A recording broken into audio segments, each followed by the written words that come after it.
amigos? Espero que estén muy bien. Mi nombre es Oscar Franco. Con muchísimo gusto les estaré conversando en el siguiente video del tema relacionado al paisajismo, qué es el paisaje, cómo se compone un paisaje urbano y qué características, factores y elementos lo engloban. También abordaremos temas como la problemática que se estuvo presentando el año pasado en Grecia y España con el tema de las inundaciones y qué es eso del fenómeno de la gota fría. Adicional, abordaremos el tema de los incendios que estuvieron afectando Hawái y las islas que la componen.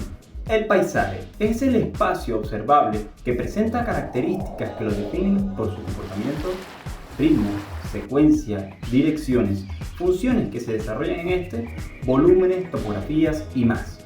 Por otra parte, el paisajismo es una disciplina que consiste en la reorganización planificada de elementos visuales, tanto naturales como artificiales, a modo que cumplan con un fin estético sin alterar las actividades cotidianas. Busca enriquecer los espacios visuales para que su impacto resulte en una sensación particular. Puede tener una intención recreativa, armónica o una sensación de paz. A partir de este concepto podemos conversar lo que es el paisaje urbano, que es un lugar en el cual se evidencian las características derivadas de la industrialización, números de habitantes, señalizaciones de tránsito, levantamiento de edificaciones altas, así como museos, centros hospitalarios, avances tecnológicos, servicios públicos, transporte diversificado y el comercio en abundancia. Algunos de estos ejemplos podrían ser Buenos Aires, Caracas, Beijing, Nueva York y entre otras ciudades del mundo. La posición geográfica de Venezuela, en la zona intertropical al norte justo por encima de la línea ecuatorial, es una posición que le brinda gozar de las corrientes y vientos intertropicales, que ha modificado de buena manera su arquitectura. Venezuela, tierra de gracia. En sus inicios se ve condicionada por la llegada de Cristóbal Colón en 1498 en su cuarto viaje. Esta transculturización traza el inicio de la arquitectura venezolana que, en combinación con las propias identidades autóctonas, construyen la imagen de la arquitectura precolombina. Dentro de las características y los factores del paisaje urbano, se tienen que tomar en cuenta elementos como los siguientes: densidad, crecimiento poblacional, comportamiento social, las tasas, natalidad, mortalidad, PIB, educación, etc. Otro elemento muy importante que define la identidad de un país, como lo es el de Venezuela, es su idiosincrasia. Esa característica que envuelve las actividades culturales y modifican el quehacer diario. Parte de los factores que conforman el paisaje urbano se organizan hacia la parte terrenal: geografía, topografía, infraestructura, morfología de la ciudad, así sea una ciudad radial, concéntrica, ortogonal o irregular. También se les puede conocer como ciudades radiocéntricas, en la cual urbanísticamente comparten todo un punto o un eje común. Estas ciudades o estos paisajes urbanos se componen por zonas rurales, residenciales y las zonas céntricas donde se concentra la mayor actividad, sea comercial, empresarial o jurídica. Dentro de las propuestas técnicas para el paisaje urbano, es necesario tener en consideración cuál es la necesidad. Estas propuestas nacen de una necesidad. Para la correcta planificación, primero es necesario conocer la demanda, reconocer el fin con el que se pretende el proyecto. Es decir, qué necesidad hay en el lugar. Luego, tomar en cuenta las siguientes consideraciones: comportamiento climático y geográfico, trayectoria del sol, climatización, temperatura y el comportamiento de la atmósfera, actividades pluviales, escorrentías y todo lo relacionado con los desagües de lluvia, comportamiento de la fauna, flora, de qué manera se puede conservar sin tener que destruirla con el impacto o la inserción de este tema urbanístico. El paisaje urbano es una mezcla de aspiraciones modernas y coloniales, destacando el trabajo de grandes arquitectos venezolanos como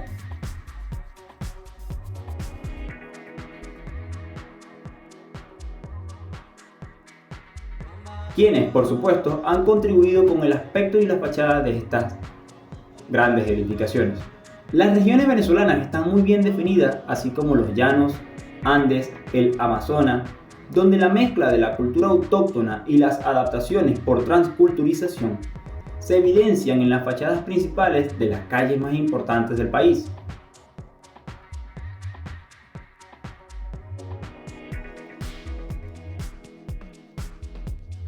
Existen zonas rurales que no cumplen con los parámetros para destacarse como urbanas, debido a las magnitudes que presentan. Para destacar algunas, podemos identificar el macizo guyanés, los Andes, llanos y los pueblos del oriente del país, que aunque no tienen esta densidad poblacional ni la actividad comercial que, por ejemplo, podríamos decir el centro de Caracas, Chacao, siguen siendo parte importante del país porque comprenden la cultura y la identidad de Venezuela. Otro de los aspectos importantes que han contribuido al desarrollo de las zonas urbanísticas de Venezuela son los planes sociales como la Misión Vivienda, que han contribuido a la planificación y construcción de zonas residenciales de alta y mediana densidad. Estos elementos arquitectónicos son los que se encargan de construir la imagen del paisaje venezolano. Cabe destacar que la diversidad de este va a depender de la identidad de cada pueblo específico de cada estado de Venezuela. Podríamos notar muchísima diferencia al comparar la arquitectura de la Colonia Tovar o la arquitectura de la ciudad de la Asunción en la isla de Margarita. Y es debido a las diferentes idiosincrasias. Y de esta manera se compone el paisaje urbano. En Venezuela se comprende por las diferentes actividades comerciales, urbanísticas y residenciales que se pueden desarrollar dentro de este.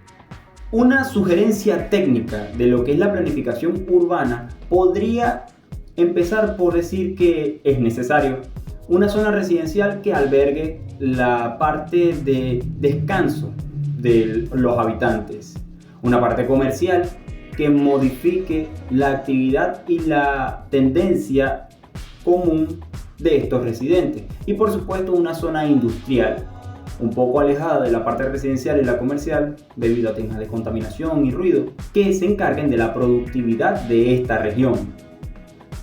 Si estas tres zonas estuviesen muy bien definidas una de la otra con tres círculos gigantes, obligaríamos a la población a tener que desplazarse unas entre otras para poder realizar una actividad en específico.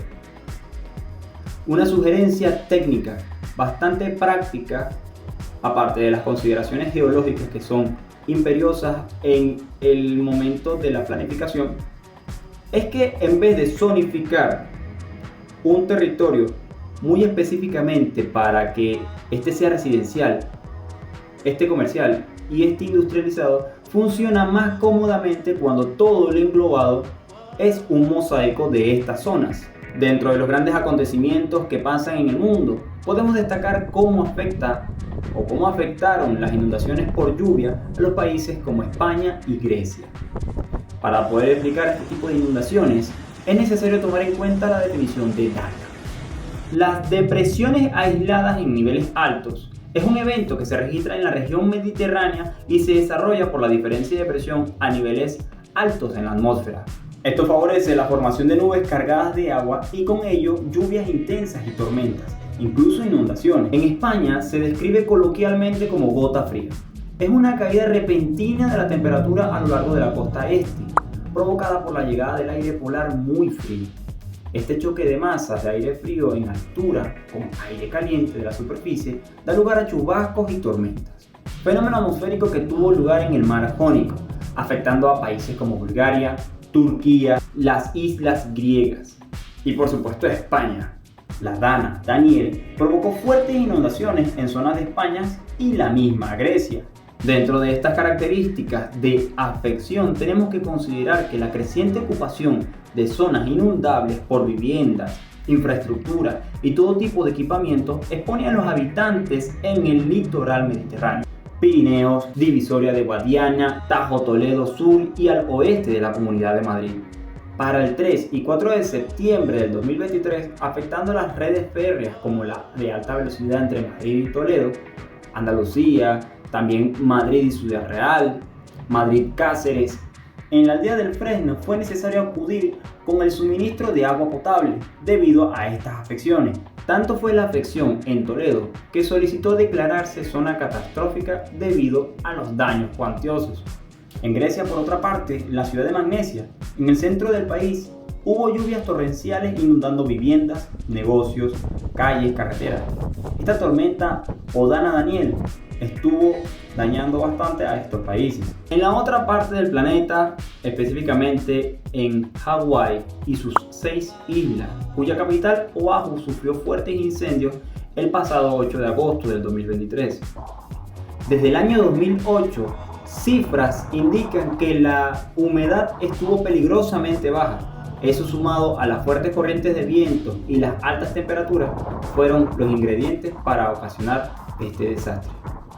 A raíz de esto surgió una demanda contra la principal proveedora de electricidad de Hawái, alegando que las líneas derribadas por el huracán Dora provocaron la propagación del incendio en la bahía, como si estuviésemos hablando de yesca y fuego.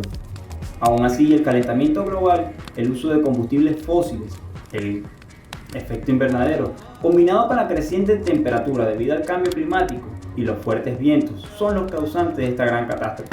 Muchos habitantes han salido afectados y la suma de fallecidos llegó a superar decenas. Algunas de estas personas afirman que la velocidad de la propagación era de 1 milla por minuto, superando incluso el aviso oficial a los residentes. La humanidad no está exenta de los peligros que puede presentar la naturaleza.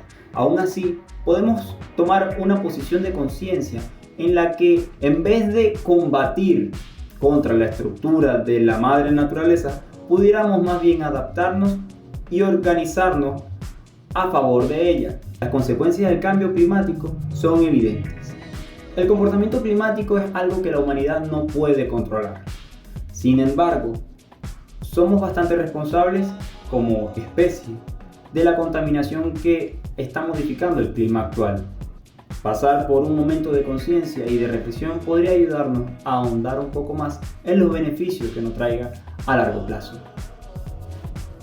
Y bueno amigos, eso ha sido todo. Muchísimas gracias por quedarse hasta el final del video. Espero que esta información les haya nutrido de algo y sin más, hasta luego.